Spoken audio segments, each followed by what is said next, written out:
పద్దెంది పడిమెట్ల పైకెక్కి గుడికేగు భక్తులకు ఎదురొచ్చే బంగారు స్వామి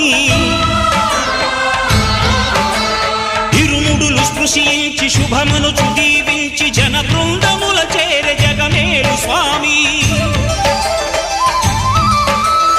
తన భక్తులనరిల్చు తప్పులకు తడబడి ఒక పక్క ఒరిగెన ఓంకారమూర్తి